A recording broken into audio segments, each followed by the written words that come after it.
रत्नागिरी आणि जगभरातील बातम्यांचे सुपरफास्ट अपडेट मिळवण्यासाठी रत्नागिरी खबरदारच्या सर्व सोशल मीडिया प्लॅटफॉर्मना आजच लाईक, सबस्क्राईब आणि फॉलो करा। रत्नागिरीतील सिद्धिविनायक मंगल कार्यालय येथे बँक ऑफ महाराष्ट्र अंचल कार्यालय रत्नागिरीच्या वतीनं एका भव्य ग्राहक मेळाव्याचं आयोजन करण्यात आले होते। या मेळाव्यात स्थानिक व्यावसायिक, उद्योजक आणि नागरिक मोठ्या संख्येनं सहभागी झाले होते। ग्राहकांना भविष्यातील आर्थिक नियोजन, सुरक्षित बचत तसेच बँकेच्या विविध आकर्षक ठेवी आणि सुलभ कर्ज योजनांची सविस्तर माहिती देण्यासाठी हा उपक्रम राबवण्यात आला।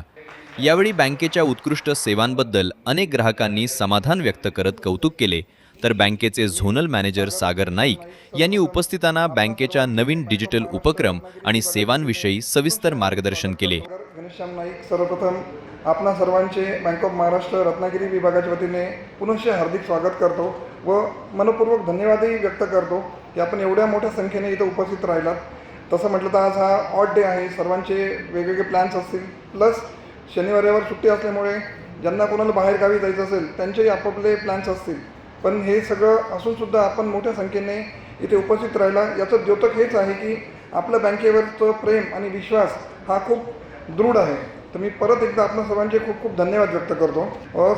सुरुवातीला मी फक्त दोन गोष्टी सांगतो की आता आपले मालगुण विषयी किंवा भूविषयी जे कनेक्टिव्हिटीचा इश्यू आलेला आहे, तर कोकणामध्ये बऱ्याच वेळेस आपण हे अनुभवलेलं आहे की बऱ्याच ठिकाणी BSNL सोडून इतर नेटवर्कला परमिशन नाही आहे। तर माझ्या जवळपास 8 ब्रांचेस अशा आहेत दोन्ही जिल्ह्यांमध्ये, रत्नागिरी आणि सिंधुदुर्ग, जिथं BSNL सोडून इतर कोणतंही नेटवर्क चालत नाही। जसं रेडी आहे, आजगाव आहे, सागवे आहे, आपलं हेदवी आहे। तर कृपया म्हणजे गैरसमज करून घेऊ नका। बँकेलाही वाटतं की आपल्याला चांगली सेवा द्यावी, भू पण आपली ब्रँच त्याच्यामध्ये जायची, तिथं BSNL सोडून इतर कोणतंही नेटवर्क चालत नाही। जिओ असेल, एअरटेल असेल, वोडाफोन असेल, तर त्यांचं जर तिथं नेटवर्क आम्हाला मिळालं तर आपण ॲडिशनल एक नेटवर्क देऊ शकतो। असाच आमचा प्रॉब्लेम खारेपाटण म्हणून आपलं गाव आहे राजापूरच्या पुढे, तिथं आम्हाला झाला होता। जवळपास आमची शाखा 54 दिवस बंद होती, पण नंतर आम्ही ती त्याच्यामध्ये सुधारणा करून तिथं इतर नेटवर्क अवेलेबल करून आम्ही शाखा आता पूर्ववत केलेली आहे। आणि मला सांगायला अभिमान वाटेल, बँक ऑफ महाराष्ट्र आणि स्टेट बँक रस्त्याच्या एका साईडला बँक ऑफ महाराष्ट्र आणि पलीकडे स्टेट बँक आहे, तरी 54 दिवस शाखा बंद असूनही आमचे तिथले कर्मचारी तलेरेला जाऊन किंवा राजापूरला येऊन दररोज व्यवहार करायचे। पण सर्व ग्राहकांनी सुद्धा बँकेवर तेवढाच विश्वास ठेवला व त्यांनी सहकार्य केलं। मग त्यांना कळालं की हे अडचण ही वैयक्तिक एखादा बँक अधिकाऱ्याची, कर्मचारी नसून ही तांत्रिक अडचण आहे। तर जिथं शक्य असेल आम्ही विभागातर्फे म्हणजे रत्नागिरी विभागातर्फे सर्व ग्रामपंचायतांना सुद्धा पत्र लिहिलं आहे की तुम्ही कृपया आम्हाला इथं ॲडिशनल नेटवर्क उपलब्ध करून द्या। बऱ्याच ठिकाणी ग्रामपंचायतींनी एक ठराव मांडलेला आहे की BSNL सोडून इतर नेटवर्क तिथं येऊ शकत नाही। तर जिथं कुठे आपल्याला असे इतर नेटवर्क जिओ, वोडाफोन किंवा एअरटेल मिळतील, आपण नक्कीच प्रयत्न करू की तिथं कनेक्टिव्हिटीचा प्रॉब्लेम सॉल्व्ह होईल। मालगुणलाही तो प्रश्न थोडासा आहे, पण तरी आम्ही प्रयत्न करतो व जिथे UPS बॅकअप असतील किंवा बॅटरी बॅकअप असतील तो अजूनही चांगला देण्याचा प्रयत्न करू।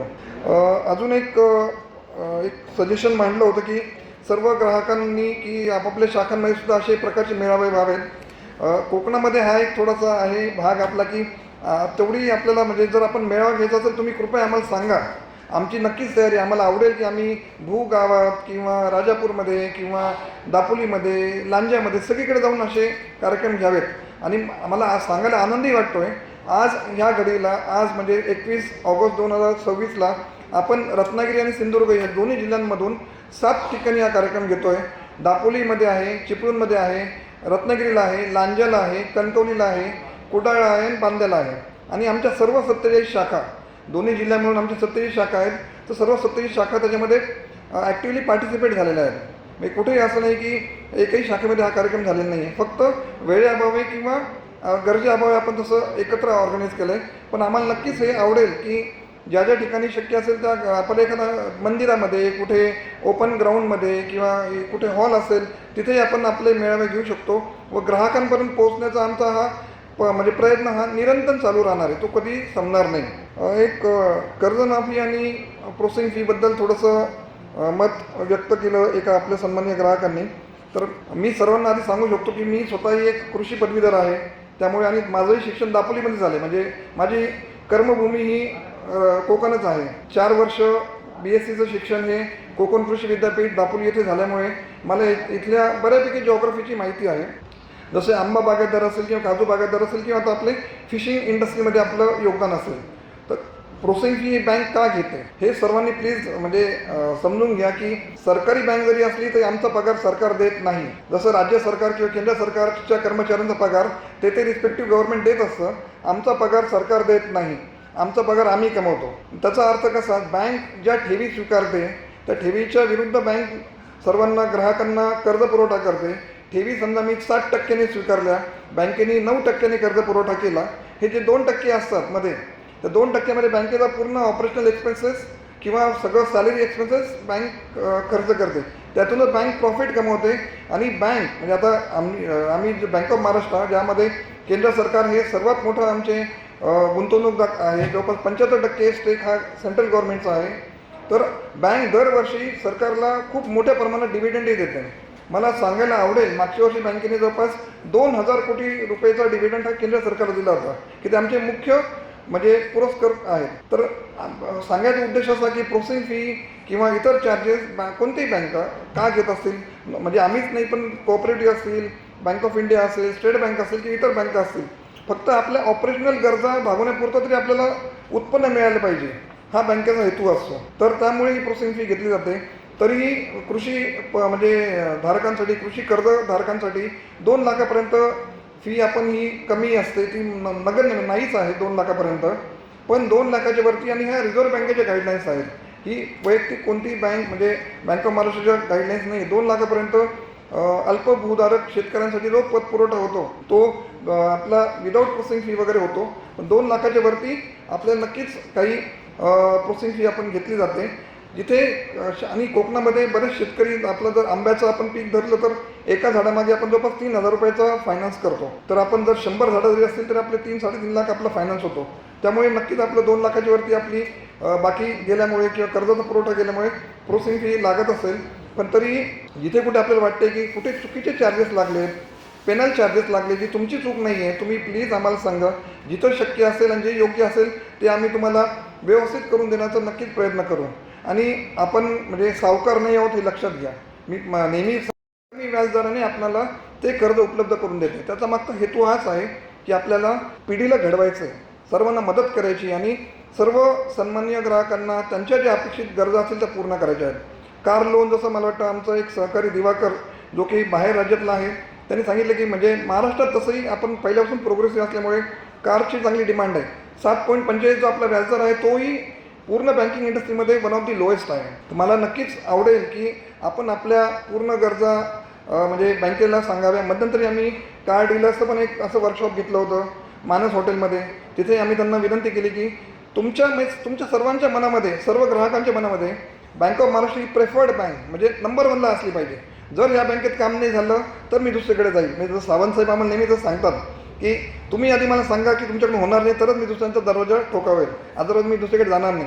आम्हाला हेच प्रेम, हेच म्हणजे तुमच्यातलं स्नेह आणि तुमच्यातले आशीर्वाद अशी गरजेचे आहेत. तर पुनश्च मी आजच्या कार्यक्रमाला आपण सर्व उपस्थित राहिलात, आम्हाला भरभरून प्रेम दिलं, सूचना दिल्या. आम्ही नक्कीच त्याचा योग्य पद्धतीने हाताळू, त्याला म्हणजे त्याच्यावर कारवाई करू. जे जे शक्य असेल तर सर्व प्रकारच्या सेवा सुविधा आणि बँकेचे प्रोडक्ट आपल्याला देऊ. असं प्रेम राहू द्या, अशीच म्हणजे आम्हाला काम करायची संधी द्या. तुमचं प्रेम, तुमचं म्हणजे हे जे आहे आपण म्हणतो की पाठबळ, याने आम्हाला स्फूर्ती येते, ज्यातून आम्ही जास्तीत जास्त काम करू शकतो. मध्यंतरी सर्व सन्मान्य ग्राहकांनी सांगितले की मागच्या 2 वर्षात बदल झाला. हा बदल फक्त याच्यामुळे झाला की तुमचा आणि आमचा कनेक्ट वाढला. म्हणजे आधी आम्ही तुम्हाला लवकर भेटू शकत नव्हतो, गोव्यातली टीम त्यांनाही यायला जायला अवघड होतं. पण आता रत्नागिरीला झोनल ऑफिस झाल्यामुळे तुम्ही आम्ही एकमेकांना कधी भेटू शकता आणि आमच्या ऑफिसला तुम्ही कधी येऊ शकता, ब्रांचलाही जाऊ शकता, विभागीय कार्यालयाला जाऊ शकता. आमच्याकडे 10,000चाही ग्राहक आला तरी आम्ही त्यांना तेवढंच सन्मानाने वागवतो जो की 100 कोटीचा 10 कोटीचा जरी आला तरी. तो भेदभाव आम्ही पाळत नाही.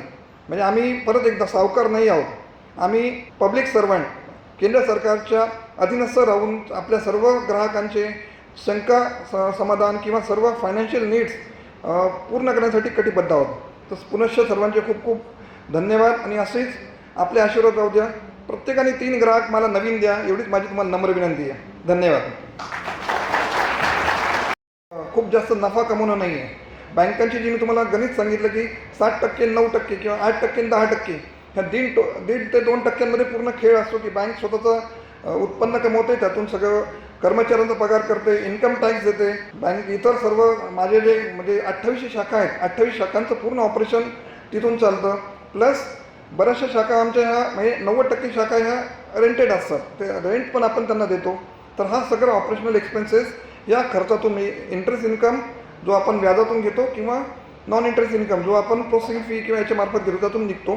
तरीही जिथे कुठे आपल्याला वाटत असेल की चार्जेस चुकीचे लागले असतील, जास्त लागले असतील आपल्या सँक्शनपेक्षा, तर नक्कीच आपण त्याच्यावर विचार करून योग्य ती त्याच्यावर निर्णय घेऊ हे मी तुम्हाला आश्वस्त करतो.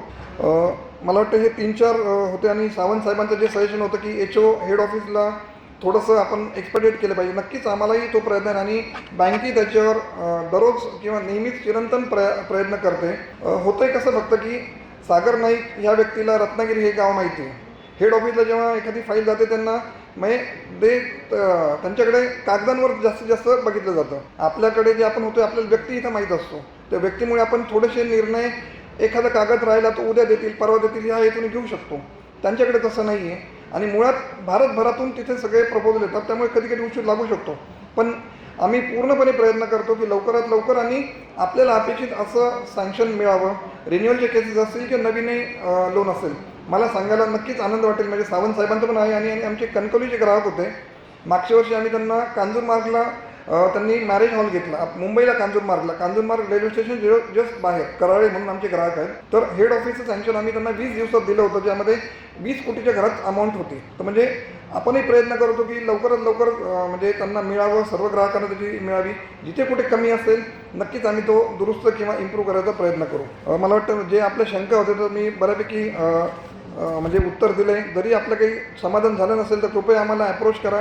आपलं विभागीय कार्यालय आरोग्य मंदिरलाच आहे किंवा आपल्या शाखेला पण तुम्ही कधी सांगू शकता. माझे सहकारी यांनी ऑलरेडी आपल्या विभागाविषयी, बँकेविषयी आपल्याला म्हणजे सगळं सांगितलं आहे, बँकेचा व्यवसाय सांगितला आहे. पण मुळात आजच्या कार्यक्रमाची रूपरेषा की आजच्या कार्यक्रमाचा उद्देश हे आहे की बँकेचा बेस हा एनलार्ज करणं. म्हणजे कधीही सुरुवातीचे 10 ग्राहक बँकेकडे आहेत आणि तेच 10 ग्राहक राहिले तर बँकेची प्रगती किंवा संस्थेची प्रगती कधी होणार नाही, कोणती संस्था असो. जर आपण ॲज ए एंटरप्रेनर, व्यावसायिक जर आपण विचार करतो की आज माझ्याकडे 1 कॉन्ट्रॅक्ट असेल तर उद्या माझ्याकडे 10 कॉन्ट्रॅक्ट व्हायला पाहिजे, तसं बँकेचाही हाच हेतू आहे की आज माझ्याकडे 10 ग्राहक असतील तर उद्या 10चे 30 व्हायला पाहिजे, 10चे 20 व्हायला पाहिजे. तर आजच्या कार्यक्रमाचा मूळ गाभा हा आपला कस्टमर बेस हा वाढवणं हा आहे. तर माझी आपणामार्फत म्हणजे आपणा सर्व ग्राहकांची फॅमिली, फ्रेंड्स किंवा आपले रिलेटिव्स या सर्वांना नम्र विनंती राहील की कृपया आपण जास्तीत जास्त ग्राहक बँकेला जोडा. सलमान खानचा एक जय हो म्हणून पिक्चर होता, ज्याच्यामध्ये खूप एक चांगलं वाक्य होतं की थँक्यू म्हणण्यापेक्षा 3 लोकांची मदत करा. तसंच मी आपल्याला विनंती करतो की बँकेविषयी जर आपल्याला प्रेम आहे तर मला नक्कीच विश्वास आहे आपल्याला सर्वांना खूप प्रेम आहे, तर ते प्रेम असं व्यक्त करा की बँकेला 3 नवीन ग्राहक देतात जे बँकेला पूर्णपणे नवीन आहे, ज्यांचं शून्यातून जरी त्यांचा व्यवसाय सुरू होत असेल तरी आम्ही त्यांना मदत करू, ज्यांच्याकडे काही कोलॅटरल नसेल तरी आम्ही मदत करू. आम्ही तुम्हाला आश्वस्त करतो की जिथं शक्य आहे तिथं तुम्ही कोलॅटरल आम्हाला द्या, तुम्हालाच आम्ही जास्तीत जास्त चांगल्या पद्धतीने व्याजाचा फायदा देऊ शकतो. ज्या ग्राहकांकडे कोलॅटरल सिक्युरिटीचा अभाव असेल त्यांनाही आम्ही मदत करू शकतो. मी एक छोटंसं उदाहरण देईल. माझे एक सहकारी आहेत जे माझे कॉलेजचे ज्युनियर होते, दांडेकर म्हणून. ते आपल्या जैतापूरच्या पुढे त्यांचं गाव आहे, तिथले एक कार्पेंटर होते आपले मिस्त्री. त्यांना आपण जवळपास 7.5 लाखाचं CMAGB म्हणजे मुख्यमंत्री रोजगार हमी योजनेमध्ये लोन दिलं मागच्या वर्षी. त्यांना CMAGB ही स्कीमही माहीत नव्हती, पण जिल्हा उद्योग केंद्राच्या मार्फत आम्ही त्यांची भेट घडवून दिली आणि जिल्हा उद्योग केंद्राने त्यांना मदत केली. त्या व्यक्तीने आता आपला सुंदरसा एक छोटासा कारखाना जैतापूरच्या पुढे टाकलेला आहे आणि तिथल्या आजूबाजूचे म्हणजे अगदी राजापूरपर्यंत ते ऑर्डर घेऊन लोकांच्या घरी जाऊन काही फर्निचर किंवा काही बाकीच्या गोष्टी करून देतात. हा बदल आपल्याला घडवायचा आहे. केंद्र सरकारचा किंवा राज्य सरकारचा किंवा आपला सर्वांचा उद्देश जो आहे की नवीन एंटरप्रेनर, नवीन उद्योजक तयार करायची. आणि एक आमची जी स्लाईड होती तुम्ही ते ऐकली असेल, ज्यामध्ये आहे की एक एंटरप्रेनर हा नवीन काहीतरी रोजगार निर्माण करतो, नवीन गोष्टी तयार करतो. आणि बँकेचा उद्देश हाच आहे की जास्तीत जास्त उद्योजक घडवावेत, ज्यातून जास्तीत जास्त त्यांनी स्वतःची उत्पादकता वाढवावी. त्या उत्पादकतेमधून आपल्या देशाचा जो ग्रॉस डोमेस्टिक प्रोडक्ट GDP आहे तो वाढेल. जो आपण आज म्हणतो की आपला देश ही 5व्या किंवा 4थ्या नंबरची इकॉनॉमी आहे किंवा फास्टेस्ट ग्रोईंग इकॉनॉमी आहे, त्याला नक्कीच आपण हातभार लावू शकतो. प्रत्येकाने प्रयत्न करूया. तुम्ही करा, आम्ही करू. आमच्याकडून काही चुकत असेल तर तुम्ही नक्की आमचं काम पिरगाळा की हे तुमचं चुकतं, हे आम्हाला दुरुस्त करून द्या. फक्त एक मी विनंती करतो की आपण थोडी सभ्यता बाळगू. म्हणजे सर्व आपण एक सभ्य समाजामध्ये राहतो. कुठे काही चुकत असेल तर तुमचा अधिकार आहे तुम्ही आम्हाला बोलणं, पण बोलणं हे सभ्यतेच्या म्हणजे एक आपण ट्रान्सपरन्सी किंवा एक जो आपण थिन लाईन आहे ती कधी क्रॉस करू नये. कारण की कोणी आमचे जे अधिकारी कर्मचारी असतील प्रत्येकजण हा इथला नोकर माणूस आहे, तो तुमच्यासारखा मालक नाही आहे. मी पण आमच्या बँकेचा एक नोकर आहे, एम्प्लॉई. तर तुम्ही हे कृपया म्हणजे हे समजून घ्यावं ही माझी विनंती आहे की आपण जेव्हा म्हणजे एखाद्या मॅनेजरचं काही चुकलं असेल तुम्ही त्याला नीट सांगा, बाबा रे तुम्ही असं आम्हाला मदत केली असं आपण होऊ शकतं. पण शिवीगाळ करून किंवा काही चुकीचं बोलून चुकीचे वक्तव्य करून त्याच्यात कोणाचाही लाभ होणार नाही. तर माझी पुनश्च आपणास विनंती आहे की नवीन कस्टमर जोडणे, नवीन ग्राहक बँकेला देणे हे आपणा सर्वांचं म्हणजे आम्हाला सहकार्य अपेक्षित आहे.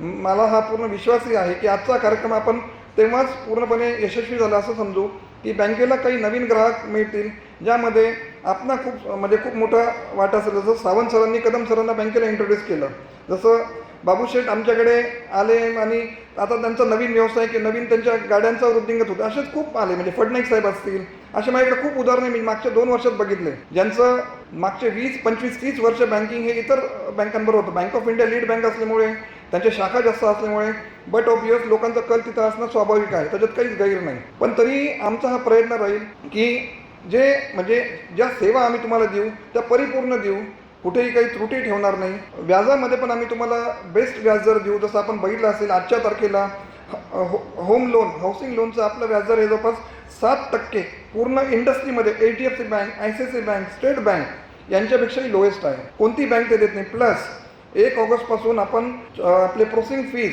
आणि अकाउंट हँडलिंग चार्जेस हे सर्व माफ केले, 0% आपण त्याच्यावर घेतोय. जनशक्तीचा बुलंद आवाज म्हणजेच रत्नागिरी खबरदार.